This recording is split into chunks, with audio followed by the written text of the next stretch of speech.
Nata suka oyo ezana deux esprits au Satan tini nata de la fin. Tozana Lilith na Bacchus. Ils ont représenté na XX au moni wana. Parce que XX c'est un chiffre romain. Ngambo be wazo préparer code 16. Pourquoi quand il y a code 16? Au moins dans code 16, il y a 10 et il y a 6 na 16. 10 est un commandement. 6 c'est l'homme. C'est pour commander les hommes. Oh bako landa biloko wana. Bako na piège à Satan. Mais gloire soit rendue à Dieu. Ezana mutu mususu azana kindoki o ba lesa été il y a initiation té mazana caractère sorcellerie parce que tozana 3 sortes mais je dirais même 4 formats de sorcellerie. Ba loge, l'illumination, l'occultisme et une forme il y a principe il y a non c'est-à-dire au monde quelque part mutalati polo ba okoma NOM ba tebele ba bi na lola ba bi satanate. Na lola ba satanate. C'est-à-dire Satan azalaka ennemi ya Nzambete. Satan azan ennemi ya mutu. OK. Apôtre Pierre Alobi na livre ya 1 Pierre chapitre 5 verset 8. Abi soyez sobre et éveillés car votre ennemi habite l'ennemi de Dieu. Mais ennemi ya moto. Ennemi ya moto. Ah c'est fort hein. Là où il y a la sorcellerie.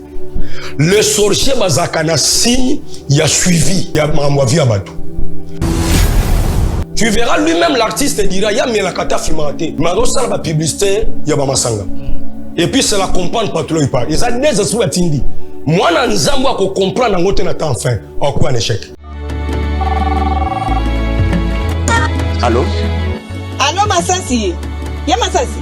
Boni mama kuna na homme de veillard misunga. Naza déjà na misunga homme de veillard. Au moni tant maman apika église. Allô na oki bien té. Tant bazo sengo mbongo, yo tindi mbongo, bango balé ba songe ba kati ba songe ba memel ba dispensaire mike. Et là sunde wana te maman. Mena poto na kishasa la même chose. Et loko zo sepeli sanga. Banda mama koma na misunga homme de veillard. Kotali mama. Oh mama zongi lokola bébé, bazo zo soya mama. Oh, mais là so moni mama zongi génite. Maman zo dia 3 fois. Tongo midi poko. Deko nanga elo musu sepeli singai. Misunga homme de veillard. Webi ke bana courant zo kata. Soka sarika manœuvre pano ya lik. Bana lumière 24 sur 24 heures. Et puis connexion internet et vanda. Et puis soki mama ayoki mal à l'aise ou bien mutu pasi nzoto déranger. Kaka na mutu na place à la liwana a fini bouton rouge.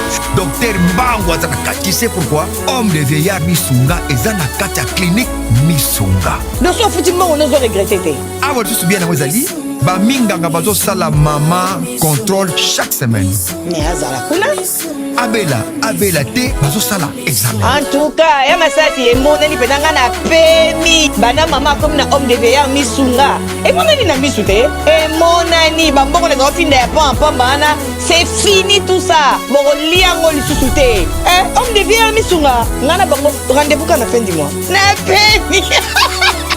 Non, si kaya fanda kuna lia tranquille. Apema, ba médecin 24 heures sur 24 heures. A continuer kuna ngana no pesa kama mbongo na fin du mois. Yebisa bango na changer comme on a commis li petit misuna. Babe. Chaîne Chebiso Télévision, Facebook Chebiso TV, YouTube Chebiso TV, WhatsApp plus 243 97 35 88 380. Notre adresse, première porte Fikine, village Bracongo, dans la commune de Limete. Bozali ebele bokota la biso mokili mobimba na pesi bino mbote. Merci na confiance, merci na fidélité na chaîne na bino moningaka mingi Chebiso Télévision. Nane sengo ya ko présenter mokola lelo émission Oyo Police des Stars kasi yambo na bande émission mokola lelo na pesi longonya pe lokumu pe na sanzulier sponsor oyangai comme na ye Jésus-Christ de Nazareth, il y a des sponsors officiels. Il y a Chebiso Télévision, il y a Chukemo Kadi, ainsi que cette émission Police des Stars, une émission d'analyse et critique. Alors, mesdames, messieurs, na kepe kope sambote na bandeko o bazali bongo na sima ya caméra. Namoni madame Tako, namoni ndeko na biso Gimute bana régie finale, namoni ndeko Elias azali pe wana na coordination.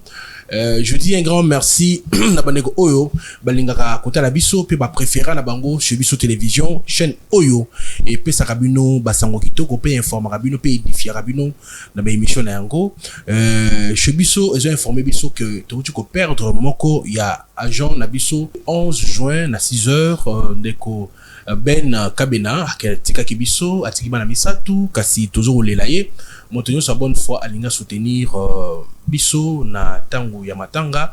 N'hésitez pas de nous contacter. En tout cas papa Chic Mukadi azolela ndeko na Eben orphelinat Bravo Jésus ils ont mis na quartier Viaza numéro 28A na commune ya Matete pa yopi bana bitike bazwami aussi moi quelque chose pour penser à tes enfants.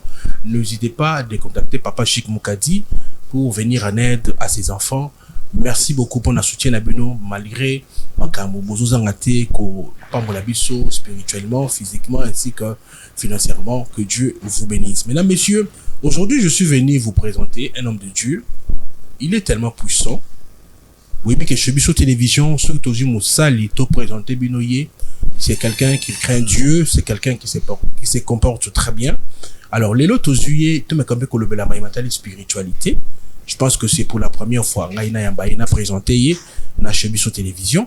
En tout cas, Tokoyo Kaye, Binone Bro jugé, to garder na émission Mkwalelo, na chez Biso Télévision, to continuer spiritualité, to kata spiritualité, na ligne comme na ba commentaire, bo voter sur bo sepeli, to garder na émission spiritualité. Les bon décoration, il y a police de ça mais avec le temps, to changer design.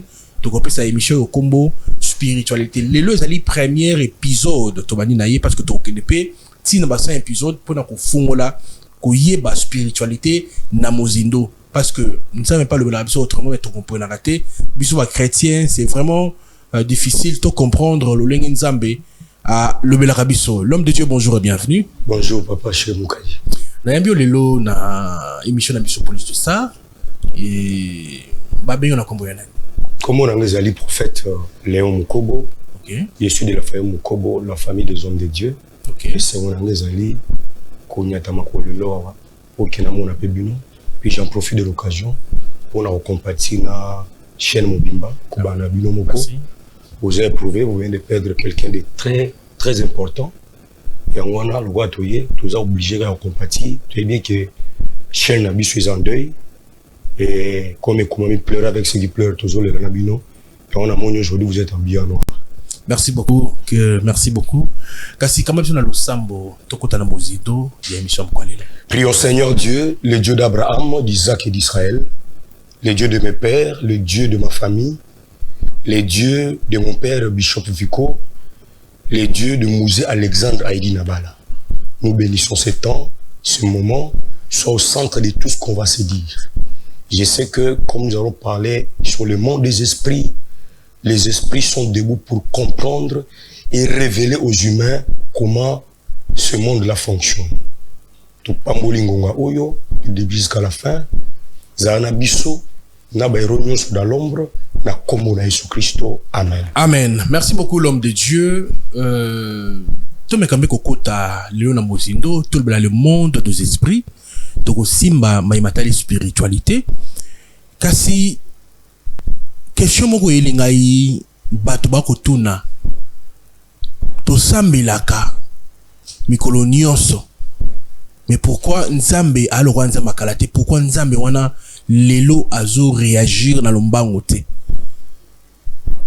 par rapport à bandeko mususu ba musulman ba mama bikudi. Et pourquoi notre Dieu, il y a des chrétiens, il y a moto contre le monde des esprits. Est-ce que nous avons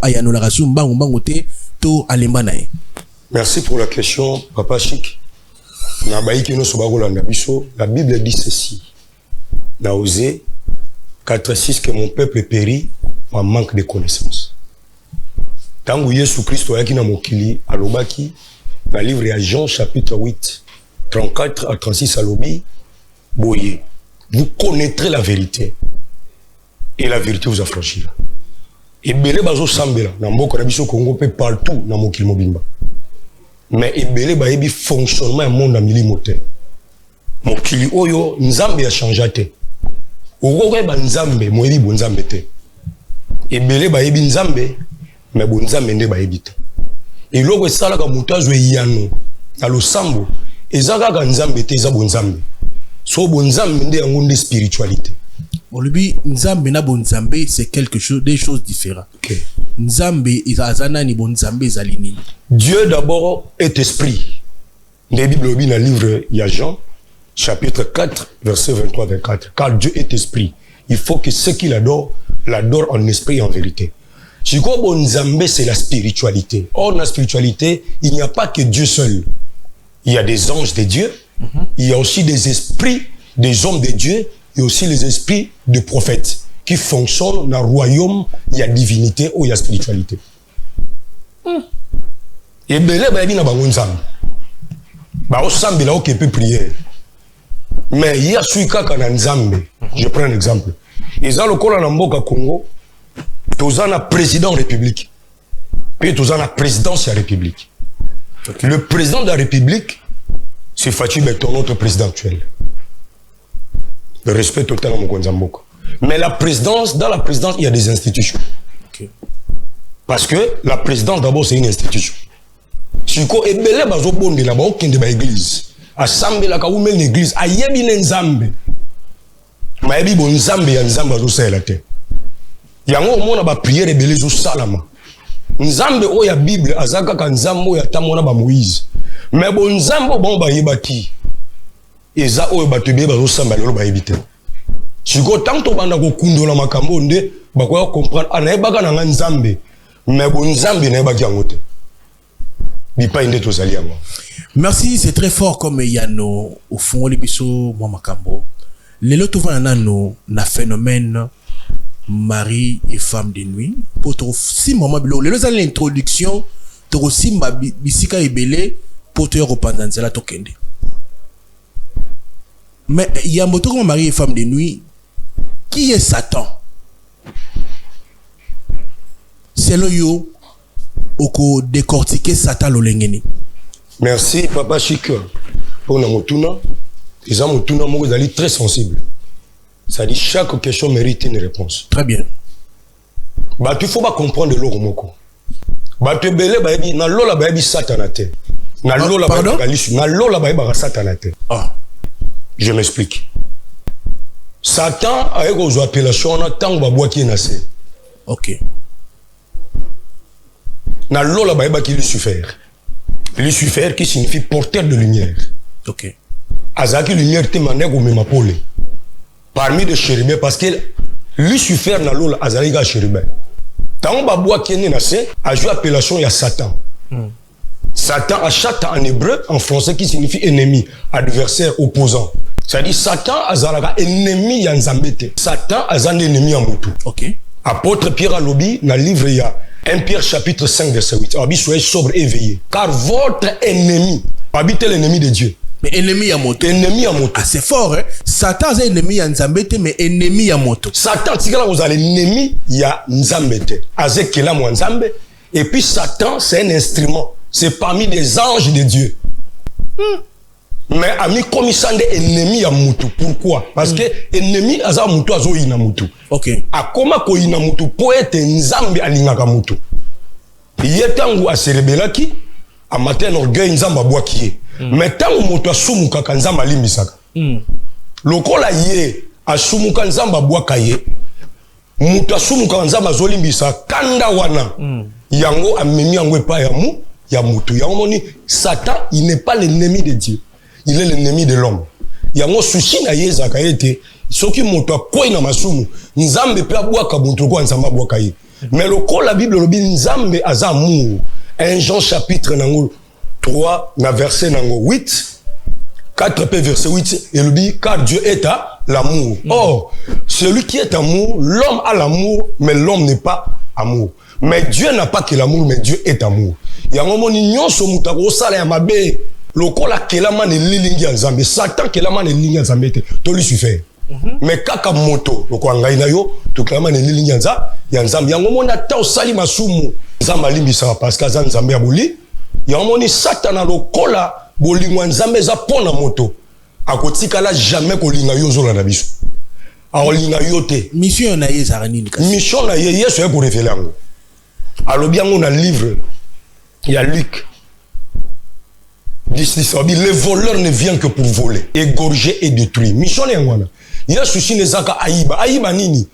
Bolam oyo nzamba chaka chamo. Par exemple. Le quoi net ba chance. Je ne parle pas ici de la grâce. Moto nyoso oyo nzamba kila na mokili. Acha kati na nzoto na yo benga ka chance lupemba. C'est-à-dire nzoto moto ils ont la richesse. Il y a RDC na est. Ba chance on nzamba tia wana yango sala ka ete satana akoma contre moto à cause des vertus. Net ba chance on nzamba tia kata moto. Ya mi balé la beauté aussi fait partie na biloko oyo satana ka kuiba. Parce que la beauté aussi c'est une richesse. OK. Et loko ami ça tu appelle la grande destinée. O nzamba tia na kati ya moto. Eza na moto musa bimi na famille a passe. Abimi na famille ba to bazwa te mais nzambe atia ye na destinée à ba grand. Exemple ko la yo papa chiki ni movandia. Une fois na solo na oka histoire mo ba lo moko lobi. Maman va kufa na habiter si tu peux me permettre de le dire. Oloba maman mo komuso va kufa. Naza kindo na kati ya famille mais abenga ngai. Eza makambo ase yebisaki yo o yebisa basusu te. Sikoyo biloko wana lokola satana akolinga te moto a réussir na vie. Lokola ye a échoué. Le fait déjà de quitter, de chuter du ciel à la terre, c'est de l'échec. Satan n'a pas kolinga te moto a réussir. Yango ayaka koyiba ba chance batu, ba étoile ya batu parce que na kati ya moto nyoso. Eza na étoile nzamba tia. Étoile ezalaka brillante pe filante.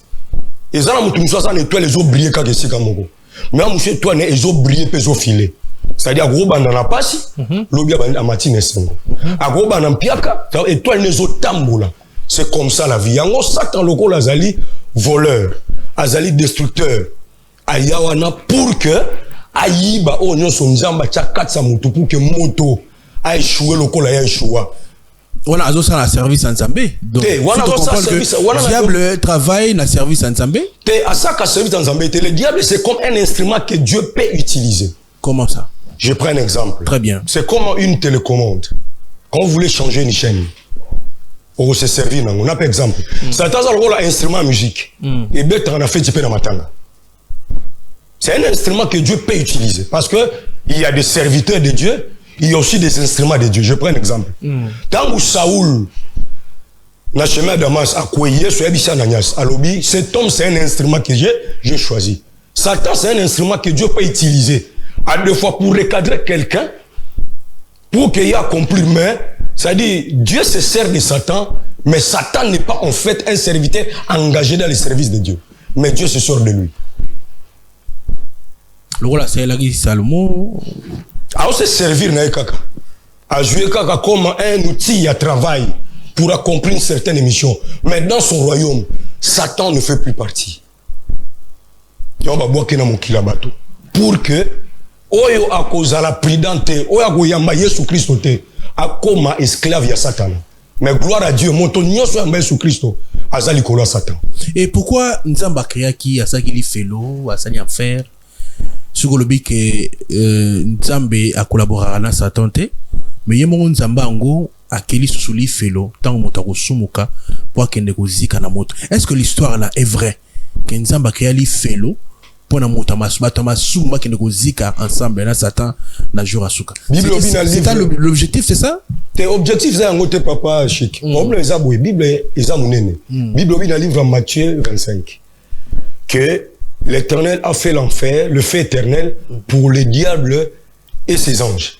OK. Parce que tant où Satan a Lucifer boka kinase, azwaki be bayike na ezala kwa muta se rebelle. Azupe ba oya ye bandimela kaye, un tiers nenga zwaki. Sikoyo nzambe na bomoi acheba ngo li feluza pona bato nzamba kelate. Li feluza pona Satana na ba kolite na ye. Siko moto nyonso akena na loengia Satan. Yende akozala l'un des candidats pe na ngambu ya Satana. Mais li felo esalama pona Satana na ba kolite na ye. Oyo azana ngambu ya nzambe. Place na ye zali na Saint Abraham na paradis. Là où il y aura le bonheur éternel. Sikoyo lolenge ni diable opérera na vie ya bato. Le diable a ko baby sa vie ya bato. To ke na côté ba foyer ni diable ayaka ko opérer na vie ya moto. Akota ndenge nini? Merci papa pour cette question. Satan a organisé, mais il n'est pas omniprésent. Ok. A organisé, a toute une structure. Quand on a César Logo Abisso na Chebisso, structure est ali. Récit on c'est ça fruit à Léonard Lobité. Il y a une structure, il y a une hiérarchie. Ben il dit que noté, le chef est là. Bakbairo dans l'ombre bazali, ça dit chacun d'eux, il ne fait que jouer son rôle. Mais na mokili awa azana organisation na ye pe apandi yango na ba mabota. Na mokili ya lelo Satan azot sala mabota mingi dans la sorcellerie. La sorcellerie, c'est quoi? Par définition, c'est une influence diabolique qui combat le progrès social de quelqu'un. Côté Kindoke Zali, Bakbakenda Libosote. Ils ont la famille, ils ont la société, ils ont la tribu, ils ont l'école. Attends le Sika Moussala. Ce qui bondoke c'est côté, le progrès est absent. Moutouata Lukindeni na Gozwate. Parce que Bandoki Bazar Oko la bureau de Bazar Oko Baja en air. Satanique dans des familles. Allah takatenité, au monde est qu'à tenue civile, mais il est là pour accomplir une mission que le diable lui a conférée. Du coup, tant qu'on a besoin d'exécuter l'ordre que leur chef a donné. Il y a qu'on voler, qu'on détruit, puis qu'on bébissa. Il y a un moment il est là. Na bama bote belé, bondo kese koti. Attends même l'église yanzambi. Il y a de ces pasteurs qui sont des sorciers. Il y a des hommes de Dieu qui prêchent. Mais ils sont des sorciers. Il y a des diacres, des diaconesses, il y a des serviteurs, des servantes. Même au sein des familles, au monde, même un père de la famille, Mandoki. Bilembo zalini, bilembo ya sorcellerie. Bilembo bondoki. Parce que c'est moi quelqu'un bilembo. Bondoki est ça que la bilembo belé papa. Par exemple, la nakata ndaku bilembo. Nakata ndaku. Et zana mutu mususu azana kindoki o ba lesa été, il y a initiation té. Mazana caractère sorcellerie. Parce que tozana 3 sortes, mais je dirais même 4 formats de sorcellerie. Premier format sorcellerie, c'est la sorcellerie par initiation. Moi, nous, balesa kindoki. Nous avons informatique, l'initiation à la sorcellerie. Ba initié, balesa kindoki. Il est conscient, c'est la sorcellerie consciente. Pour moi, on a boutou kazandoki. Deuxième format sorcellerie, c'est la sorcellerie inconsciente. Moto azandoki, ma bakate kazandoki, ba utilisa kaye. La sorcellerie inconsciente. Troisième format sorcellerie, to format sorcellerie, et la sorcellerie caractérielle. Wane nga simba. Ezala mutu muso azana ndoki ta kumbwana butute. Mazana caractère ya bondoki. Je prends un exemple. Le fait déjà le signe de la saleté. Bandoki balinga kabo petote. Quand on moni plateau na biso eza propre boy. Bandoki bakolinga ka mbindo ezala. Parce que Satan à part que ça lui suffit. Aza Satan, aza pe Belzéboul. Belzéboul qui signifie le seigneur de la pourriture. De mouche. Oh, nzinzia kaka côté et logo pour les côté salité zali. Si y a makash au monde na kakeno, soko mona lupango zo vanda na quartier.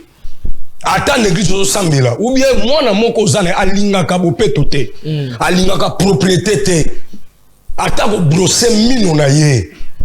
Dentifrice zali nyos ezana. Bo soto déjà c'est un signe symptôme de la sorcellerie. Deuxième signe, on va découvrir là où il y a la sorcellerie. Le sorcier bazakana signe, il y a suivi, il y a mamwavi abatu. Ndoki alingaka ayeba. Papa Chigasala kinini, a vivre nini. Ça dit bazana comme des espions pour chercher à connaître le point faible pour combattre. Parce que bandoki ba ba kanyo sauter, Satan pas bien sauter. Le seul et l'unique qui est l'omniscient, c'est notre Dieu.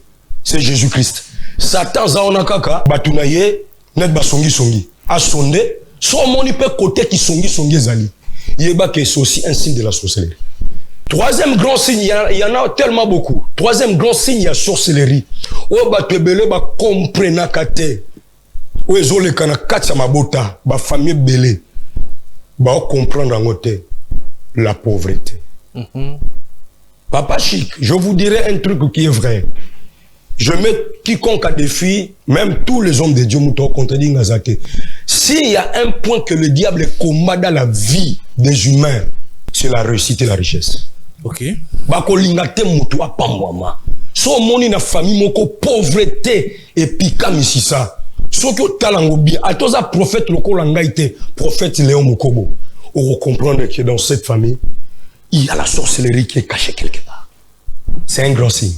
Voilà, tovandi mingi na mamba sorcellerie, tozo mama muke to fond la siko to kena mo actualité muke ya moto na batini babi yo côté spiritualité wa makasi homosexualité ekoti makasi pe na ba entreprise ekoti na ba na église ekoti et pas ba musicien ekoti. Est-ce que l'homosexualité ça a un rôle dans la spiritualité et ce qui va ban mutaza pédé monde à ténèbres et changer ma forme. Satan azara muto a changera ma forme et ma formule. Bible lobby bo dans livre il y a 1 Jean chapitre 3 verset 5 à 8 que le fils de Dieu est apparu pour détruire les œuvres du diable. Quand on parle des œuvres du diable, on parle au pluriel. Les œuvres du diable est ébélé. Maintenant, Satan a changé format. Formule, il y a bandit dans Moshiko, et ça formule, il y a Sodome na Gomorrhe. Les deux villes que l'Éternel avait détruites. Aboma qui a un pont en ligne. Bandé au sel mamboy ça lelo. Ba komati na niveau, ba tuba bimana ba ange. Basina basimba na mibali. Il y a un moment dit le monde il y a ténèbres, la loge, l'illumination, l'occultisme. Et il y a une forme, il y a principe, il y a non. Non, c'est-à-dire au monde quelque part, mutalati polo, ba okoma N-O-M. N-O-M. N, et ça abréviation, il y a nouvelle. O, et ça abréviation, il y a ordre. M, mondial. C'est la croix renversée. Ça veut dire, Satan a changé formule que mon bali fois moi si mais à quelle formule était mi bali ba comme ko na bango et ça toujours des pratiques diaboliques ya ngona loba ke loko moko depuis na botama na on a mona mbo ya PDT na mona na nya ya lesbianité na mona pena mpuku ya homosexualité mais au komona kaka lelo c'est qu'un animal ne peut pas faire mutado salango. Et ça va pratique, et ça va œuvre à diable, ou écoute les lots, même dans les églises. Il y a de ces hommes de Dieu, au bakina va pratique wana. Moussou sozo mo na zoli ngoba la te. Yo ka sa zoli ngoba la te, zati azani mongo. Si nous voyons même des demi-minutes de pauvres qui se marient, mon mon a moussou sa zoba la te pourquoi? Nata suka oyo, ils ont deux esprits au Satan tini nata de la fin. Tous en a Lilith na Bacchus. Ils ont représenté na XX au monde parce que XX c'est un chiffre romain. Ce que vous avez clairement aujourd'hui $1. $1 aujourd'hui $. Dollar est un bon américain. Il y a anglais. Les Américains parlent anglais. Mais au monde ma commis ba comment $1 ba comment na latin. Or le latin c'est la langue de romain. Or romain qui signifie puissant. Rome qui signifie puissance. XX est un chiffre romain. X est à 10. So aujourd'hui X ça fait 20 L'artiste à lobby est par rapport à la carrière. 20 ans de carrière. Là, on ne peut pas contredire ça, c'est selon lui. Mais nous, comme des gens spirituels, toujours talango na connotation spirituelle. Je m'explique. So qu'aujourd'hui XX est différent de la croix ou croix baba qui l'a Yesu. C'est une croix renversée. Ils ont un principe wana, il y a non, nouvel ordre mondial. Et on sort au tala mingi principe wana, il y a bateau yo, bazwa bango mingi loko la yemo bala on zopi mibali. Et qui a un principe wana, il y a loge pas élimination. C'est trop fort, bateau va comprendre que. Et ça pas bateau comprendre que noté, il y a des signes zotalistes. Je prends un exemple. L'artiste lui-même dira ceci. Qui album on a sali, ils en a 51 titres. Je peux vous dire le seul album qui a 51 titres. Si vous prenez XX, ça fait 20. Plus 51, ça fait 71. Parce qu'il y a tout ça. Très bien. Dans le monde de la spiritualité, il y a un monde de la chiffrologie. Il y a un monde de la Bible, 4 livres de Bible, la livre en nombre. Si on va aveugler, quand on a la musique, sans pour autant connaître la spiritualité qui se cache derrière la musique, ils vont tomber dans les pièges. Parce qu'il n'y a pas une musique profane.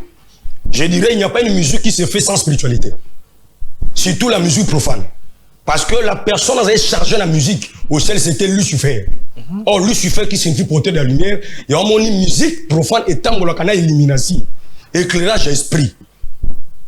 Il y a un moment, il peut même attendre la musique gospel aujourd'hui. Il y a des gens qui font de la musique, mais ils travaillent avec les esprits des autres. Je disais ceci, il y a deux esprits. On attend fait Batindi. Et ça, Lilith, Nabacchus. Lilith, c'est qui? Lilith, c'est la femme qui avait sorti Adam dans le jardin d'Éden. Il y a un monde qui a il y a Lili, maman Lili. Hein? Lilith. Et ça, cette femme-là, avant, Zambasel Adam Ève. Il y a ça qui était Adam Babi Manager d'Éden. N'a lié à plaisir. Les esprits à séduction, puis esprit impudicité. On a bâti Nathan enfin. Mon compte X, il y a mis Balépé X sous les esprits. Tu verras lui-même l'artiste dira il y a mis la kata filmate. Mais dans ça la publicité, il y a Bamasanga. Et puis c'est la compagne patron il parle. Ils ont des esprits à Tindi. Moi na nzambo ko comprendre ngote Nathan enfin. En quoi un échec. Il y a un moment les a représenté na XX ou esali 20. Or 20 ezali kaka esangisi 10 000 balé. Or chiffre 10 eza chiffre ya commandement. Il y a un moment même dans football. Ba numéro 10 bazaka bataka. C'est pour attaquer, combattre l'autre camp. Il y a un moment tout cela la spiritualité ça joue. Ce que moi dans Nzamba goye bate akokweya. Il y a un moment soko tal na ngambo yo eza XX ça fait 20. Ngambo pe bazo préparer code 16. Pourquoi quand il y a code 16? Au moins dans code 16 il y a 10 et il y a 6 na 16. 10 est un commandement. 6 c'est l'homme. C'est pour commander les hommes. Oh bako landa biloko wana. Bako na piège à Satan. Mais gloire soit rendue à Dieu. Parmi de faux, il y a de vrais. Toye Nanzela, il y a une mission Oyo, police des stars, et pendant Papa Chic, n'a bien tous partenaires à l'église pour éclairer les enfants de Dieu. N'a bien été, oh non, c'est au qui soit été, t'as commis ma bé. Quand on a Jésus Christ à solo, n'a lobby Jésus Christ, il y a solo, n'a lobby Jésus té, n'a bandelo n'a lobby Jésus té, n'a lobby Jésus Christ. Parce que dans la Bible, dans la Bible, il y a 5 Jésus. Dans la Bible, il y a 5 Jésus. Premier Jésus, ancêtre à Jésus, et Jésus. Luc chapitre 3, verset 29. Premier Jésus. Deuxième Jésus, dans la parole, Esalu Bar Jésus. Acte des apôtres, chapitre 13, verset 6. Bar Jésus qui signifie fils de Jésus. On a deuxième Jésus. Troisième Jésus, Esalu, Jésus le Justus. Colossiens, chapitre 4, verset 11. Un chrétien aussi, Nathan Baroméo, on l'appelle aussi, Jésus le Justus. Savez-vous que Papa Chic Barabbas, Oba Liberaka, il s'appelait Jésus Barabbas. Parmi de recherches faites, Matthieu chapitre 57. 26 et 57. Quelque chose comme ça. Mais le Jésus que nous servons, ce n'est pas lui l'ancêtre de Jésus. Ce n'est pas lui Bar Jésus. Ce n'est pas lui Jésus le Justus. Ce n'est pas lui Jésus Barabbas. Mais nous servons le Jésus de la Bible. Le Jésus-Christ. Au Hébreu 13:8, Jésus-Christ est le même, hier, aujourd'hui, éternellement. C'est le Jésus-Christ que nos pères ont prêché. Et ça, Jésus-Christ, a dit Nabal Alexandre, Tata la biswateyaki. Et ça, Jésus-Christ, va sakolami nene bateye na mokolo. Le loba kangamisa kangamisa bisoka na Jésus te. Soma mtazo te a Yesu tuni a Yesu nini. Parce que Yesu wana monde a ténèbres pesa na bar Jésus nango. Bar Jésus wana saka pe magicien. Aujourd'hui, ils ont travaillé dans Yoshua, dans Kabal juif et Baby Église. Il y a des miracles qui s'opèrent au nom de Jésus, mais pas au nom de Jésus-Christ. Mais moi, dans Zambé, là, on prêche Jésus-Christ. Tikalawana, Jésus-Christ, il est le sauveur. Il est capable de changer ta vie. Merci beaucoup, l'homme de Dieu. Nabandi épisode Alelo, Isukiawa, épisode 1. Tozana, l'homme de Dieu, la spiritualité, tout fond là, Makamwebele, peuple de Dieu, ma comprenne raté. Olbaki Kombo Nani? Prophète Léon Mukobo. Je suis de la famille Mukobo. Personne numéro de téléphone, rapidement, merci, Papa Chika. Na salué binonanu avant na balobasuka. Numéro nangai ezali plus 243 98 420 80 48 plus 243 98 420 80 48. Na bande lisusu tamso kimalamute plus 243 98 420 80 48. Au Bengaï, ils appellent WhatsApp, c'est mon numéro privé. C'est moi le prophète Léon Mukogo. Merci beaucoup l'homme de Dieu. Tokumi Nasuka yemisa mkwalelo na banzi bo sepelina l'homme de Dieu. Tokozane mwa mingi awa na Chebiso télévision nulle part ailleurs awa na émission spiritualité. Au dernier épisode 1, tozabe épisode 2, épisode 3 ti place torosuke la wana nzamba ozana biso. Un grand merci na banegonios batala kibiso. Je signale que tozana matanga tokufeli moko ya bajan ya Chebiso télévision ou joka rôle clé na kati ya Chebiso télévision également na émission Bravo Jésus na kosenga ba lisungi na bandeko nyonso oyo basepelaka na émission pe basepelaka na musala tosala rabino benga papa Chic Mukadi assister ye. Que Dieu vous bénisse. Sugi maître na biso azongi te tokutana pour une émission asika. Bye bye. Chaîne Chebiso télévision, Facebook Chebiso TV, YouTube Chebiso TV, WhatsApp +243 97 35 88 380. Notre adresse, première porte Fikine, village Bracongo, dans la commune de Limete.